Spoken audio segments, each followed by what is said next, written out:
जय हिंद दोस्तों, आप सबका आपके अपने YouTube चैनल टारगेट सीखो के इस नए वीडियो में एक बार फिर से स्वागत है। दोस्तों, आज की video UP TGT, PGT, net JRF Hindi विषय के जितने भी भाई बहन तैयारी कर रहे हैं उनके लिए बहुत ही ज़्यादा इम्पॉर्टेंट होने वाली है, क्योंकि इस वीडियो में आप लोगों को ऐसा कंटेंट दिया जा रहा है जो कि आपकी परीक्षा में डायरेक्ट पूछा जाता है। इसके पहले हमने 2 वीडियो आपको हिंदी साहित्य के विषय के बारे में बहुत ही गहराई के साथ बता दिया है। आपने अगर उन वीडियो को नहीं देखा है तो जाकर के चैनल के प्लेलिस्ट से देख सकते हैं। आज के वीडियो में हम लोग पढ़ेंगे और जानेंगे कि निर्गुण भक्ति काव्यधारा क्या होता है, इसमें कौन कौन सी काव्यधाराएँ आती हैं और इसकी क्या क्या विशेषताएँ हैं। तो आइए शुरुआत करते हैं आज के वीडियो की। निर्गुण भक्ति काव्यधारा क्या है, इसकी परिभाषा जान लेते हैं कि जिन भक्त कवियों ने ईश्वर को निर्गुण, निराकार या अजन्मा या फिर अनंत, अगोचर मान करके उनकी उपासना में काव्य रचना की है और जिनके द्वारा रचित काव्य को निर्गुण भक्ति काव्यधारा के नाम से जाना जाता है। यानी कि ऐसे कवि, ऐसे रचनाकार जिन लोगों ने ईश्वर को साकार न मान करके निराकार माना है, उन लोगों की काव्यधारा को हम लोग निर्गुण भक्ति काव्यधारा के नाम से जानते हैं। साथियों, आज हम इसमें ये भी देखेंगे कि निर्गुण भक्ति काव्यधारा को कितने भागों में बांटा गया है। तो निर्गुण भक्ति काव्यधारा को 2 भागों में बांटा गया है। पहला है ज्ञानाश्रयी, या इसका दूसरा नाम है संत काव्यधारा। ज्ञानाश्रयी को संत काव्यधारा कहते हैं और दूसरा है सूफी काव्यधारा। सूफी काव्यधारा को प्रेमाश्रय कहते हैं। तो आइए सबसे पहले हम लोग जानते हैं ज्ञानाश्रयी या फिर संत काव्यधारा के बारे में। तो दोस्तों, इसकी परिभाषा है कि जिन भक्त कवियों ने ज्ञान को ईश्वर प्राप्ति का एकमात्र माध्यम मानकर काव्य रचना की है, जिन भक्त कवियों ने ज्ञान को ईश्वर प्राप्ति का एकमात्र माध्यम मानकर रचना की है, उनके द्वारा रचित काव्य को शुक्ल जी ने, किसने, आचार्य रामचंद्र शुक्ल जी ने ज्ञानाश्रय काव्यधारा तथा डॉक्टर रामकुमार वर्मा ने संत काव्यधारा के नाम से संबोधित किया है। ये भी इम्पॉर्टेंट है कि रामचंद्र शुक्ल जी ने ज्ञानाश्रय धारा नाम दिया है।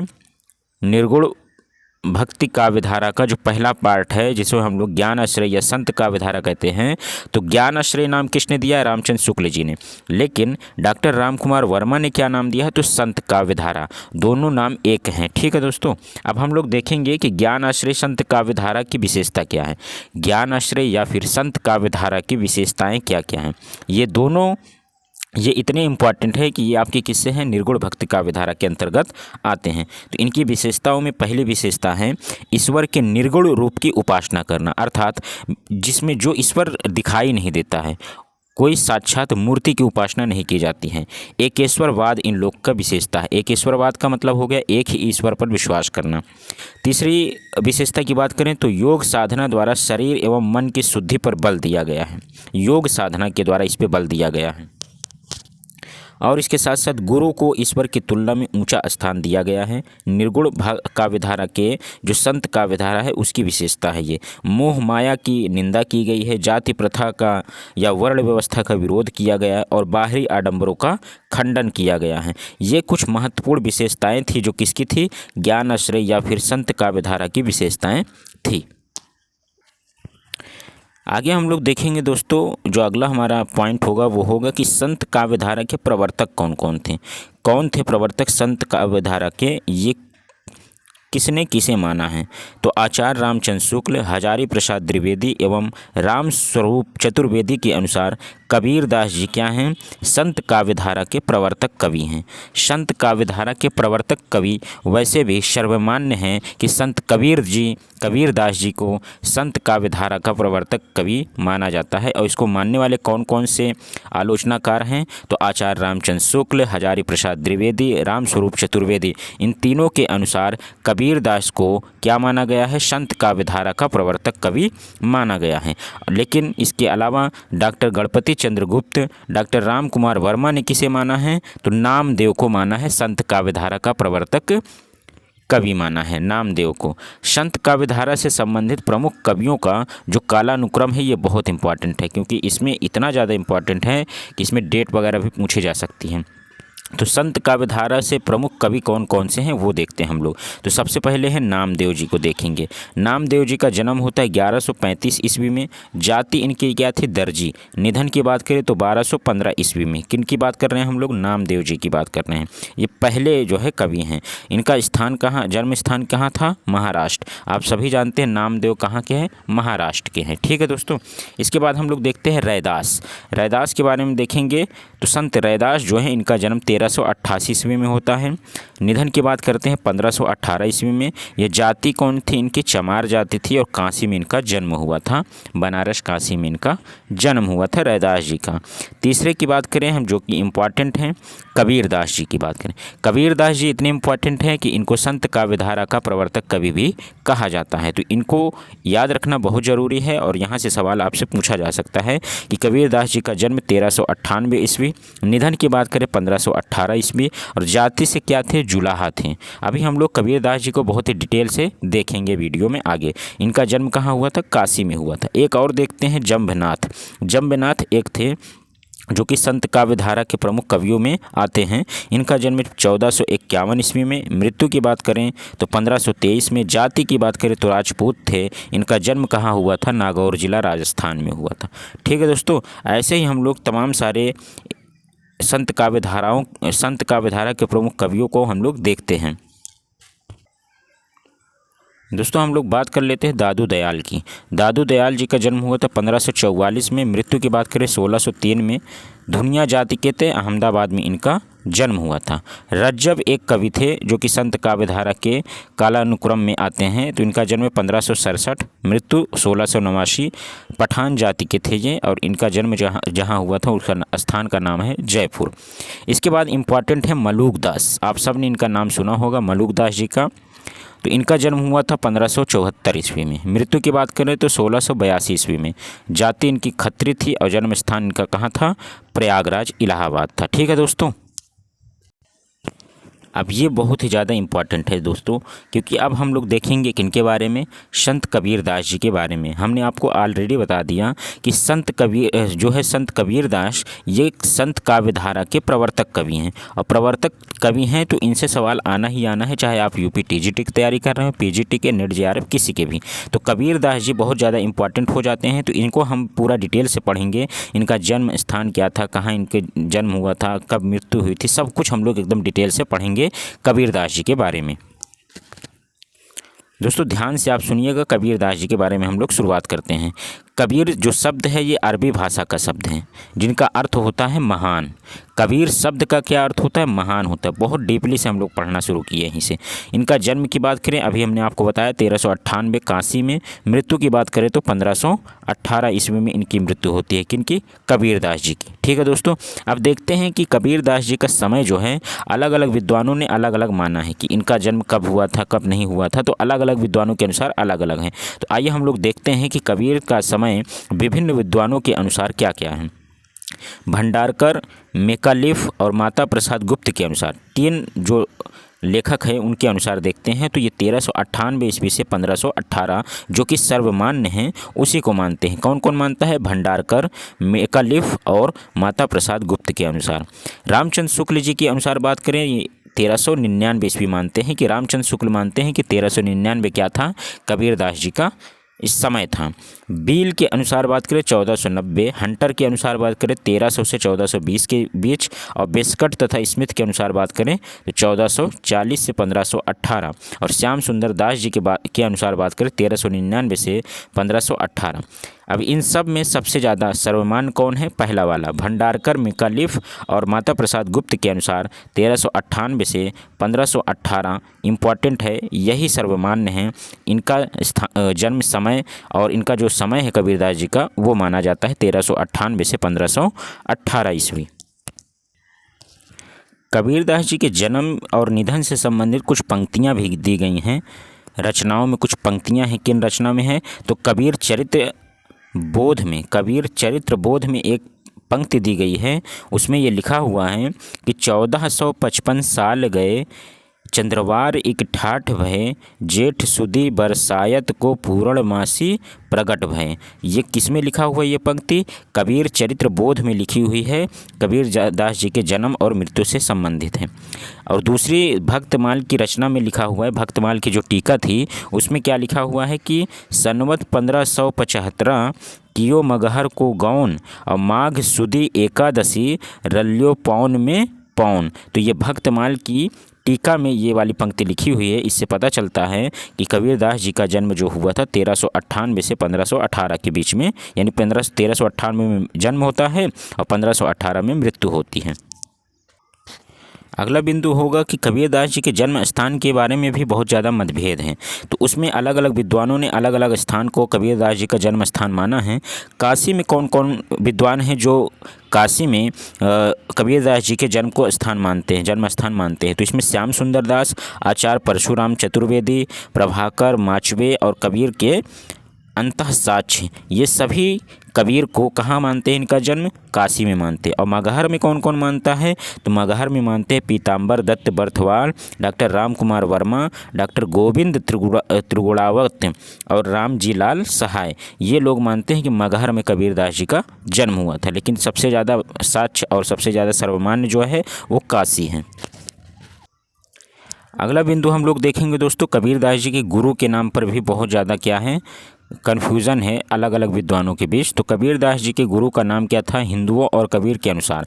यानी कबीरदास जी ने खुद बताया है और हिंदुओं ने क्या माना है, तो वो है रामानंद जी। कबीरदास जी के गुरु का नाम सर्वमान्य जो है वो रामानंद जी है। और मुस्लिमों के अनुसार कहा जाता है कि शेख तकी जो हैं वो कबीरदास जी के गुरु थे। कौन? शेख तकी। ये मुसलमानों के अनुसार अगर आपसे सवाल में पूछता है तो आप ये बताएंगे। पत्नी की बात करें तो पत्नी जी का नाम था इनके लोई, और पुत्र का नाम कमाल और पुत्री का नाम कमाली था। हम यहाँ एक टिप्पणी देखते हैं कि डॉक्टर राम कुमार वर्मा ने कबीर की दूसरी पत्नी रमजनिया का भी जिक्र किया है। किसका? रमजनिया नाम की एक लेडीज़ हैं जिनको डॉक्टर राम कुमार वर्मा ने कबीर की पत्नी माना है। और इनसे जो संतानें हुई उनका नाम भी उन्होंने दिया निहाल और निहाली। लेकिन ये मान्य नहीं है, ये बिल्कुल मान्य नहीं है, लेकिन फिर भी एक टिप्पणी के रूप में हम इसे लिख सकते हैं। क्योंकि अगर डॉक्टर राम कुमार वर्मा के अनुसार कुछ सवाल आता है तो आप ये बताएंगे कि उनकी पत्नी का नाम रमजनिया था और दो संतानें जो हुई उनका नाम था निहाल और निहाली। इसके बाद दोस्तों हम लोग देखेंगे कबीर की भाषा के संदर्भ में आलोचकों के मत कि कबीर की क्या भाषा थी। कुछ लोग कहते सदुक्कड़ी, पंचमेल, खिचड़ी, तो क्या थी आइए देखते हैं। तो कबीर की भाषा सदुक्कड़ी तथा राजस्थानी पंजाबी मिली खड़ी बोली हैं, पर रमैनी और शब्द में गाने के पद हैं। इसमें काव्य की ब्रज भाषा और कहीं कहीं पूर्वी बोली का व्यवहार मिला है।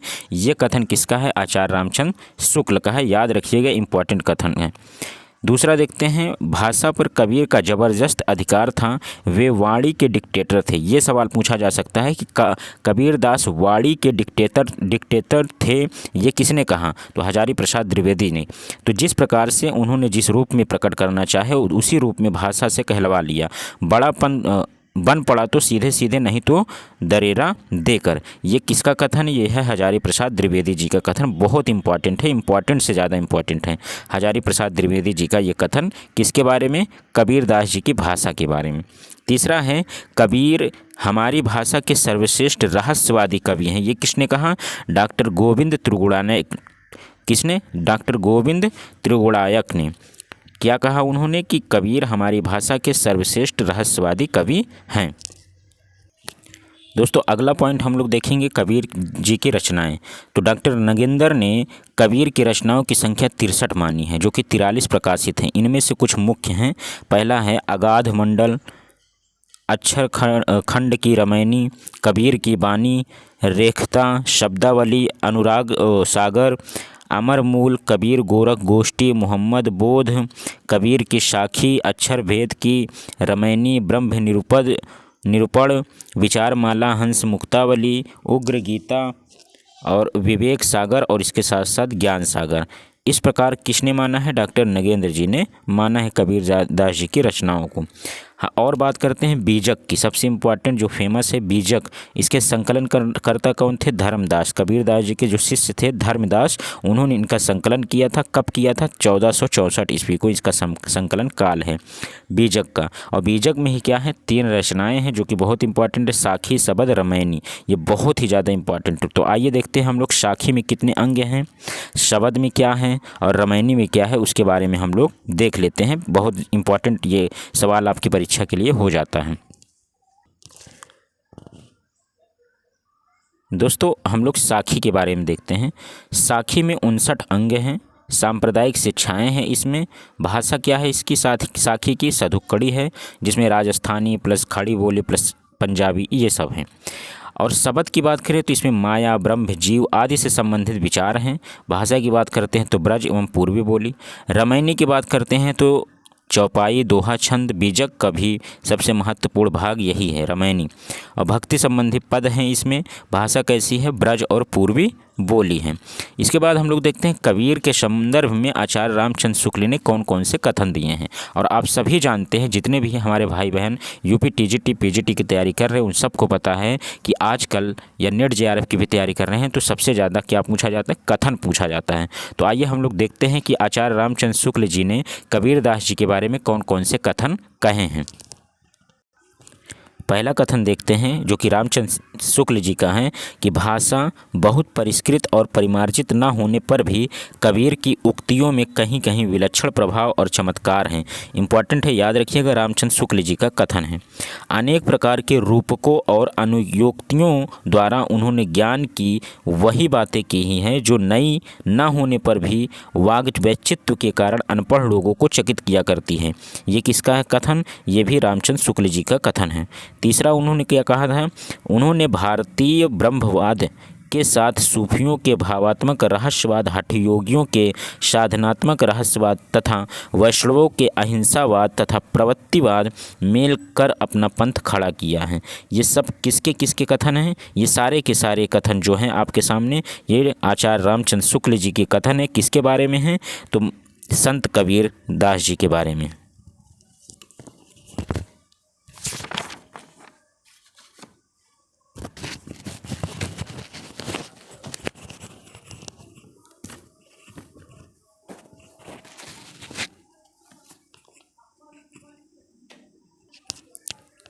दोस्तों इसके बाद हम लोग देखते हैं कि श्याम सुंदर दास जी ने कबीर जी के बारे में क्या कहा है। तो रहस्यवादी कवियों में कबीर का आसन सबसे ऊंचा है, शुद्ध रहस्यवाद केवल उन्हीं का है। ये किसका कथन है? श्याम सुंदर दास जी का है। और ये देखते हैं हम लोग किसके बारे में, किसका कथन? डॉक्टर बच्चन सिंह का। डॉक्टर बच्चन सिंह ने क्या कहा? कबीर का सौंदर्य व बोध अपारंपरिक एवं यथार्थवादी है, अतः उनके लिए पृथक सौंदर्य शास्त्र का निर्माण करना होगा। ये किसने कहा? ये बात कही है डॉक्टर बच्चन सिंह ने। किसके बारे में कही है? तो ये बात कही है कबीरदास जी के बारे में। आइए हम लोग देखते हैं राम कुमार वर्मा जी ने क्या कहा है। राम कुमार वर्मा के अनुसार कबीरदास जी के बारे में जो कथन है, तो कबीर ने अपनी कविता में महान संदेश दिया है। ये किसने कहा? कि कबीर ने अपनी कविता में महान संदेश दिया है, डॉक्टर राम कुमार वर्मा ने कहा है। कबीर ने अपने रहस्यवाद में अद्वैतवाद और सूफी मत की गंगा यमुना एक साथ बहा दी है। ये भी बात किसने कही है? राम कुमार वर्मा ने कही है। ठीक है दोस्तों हम लोग आखिरी पॉइंट देख लेते हैं कबीरदास जी के बारे में जो इम्पोर्टेंट है कि कबीरदास जी की कुछ काव्य विशेषताएं और उनकी महत्वपूर्ण पंक्तियों के बारे में देखते हैं, क्योंकि आजकल पंक्तियां दे के पूछ लेता है ये किसकी पंक्ति हैं। तो पहली पंक्ति है, पाड़ी ही ते हिम भया, हिम हवै गया विलाय, जो कुछ था सोई भया, अब कुछ कहा न जाए। ये किसकी पंक्ति है? तो ये पंक्ति है कबीरदास जी की। ठीक है दोस्तों, अगला है, काकर पाथर जोरी कर मस्जिद लई चुनाए, और ता चढ़ी मुल्ला बाग दे बहरा हुआ खुदाए। ये बात बाहरी आडंबरों का विरोध करने के लिए किया गया है और कबीरदास जी की ये पंक्ति है। अगला तीसरा है, पाहन पूजे हरि मिले, और ते मैं पूजू पहाड़, और ताते या चाकी भली पीस खाम, क्या? पीस खाए संसार। ये सब के सब बाहरी आडंबर के लिए है। जो भी लोग पूजा पाठ करते हैं, मूर्ति पूजा करते हैं, उनके लिए ये है। तीसरा उन्होंने क्या कहा कि गुरु के ऊपर क्या कहा? उन्होंने गुरु को ईश्वर से बड़ा मानकर क्या बताया? कबीरदास जी ने पंक्ति लिखी है गुरु गोविंदोउ खरे काके लागू पाए, बलिहारी गुरु आपने गोविंद दियो बताए। ये गुरु की महिमा का वर्णन कबीरदास जी ने अपनी पंक्तियों में किया है। कबीरदास जी ने और कुछ पंक्तियाँ लिखी है जो इस प्रकार हैं कि बड़ा भया तो क्या भया, जैसे पेड़ खजूर, पंथी को छाया नहीं, फल लागे अति दूर।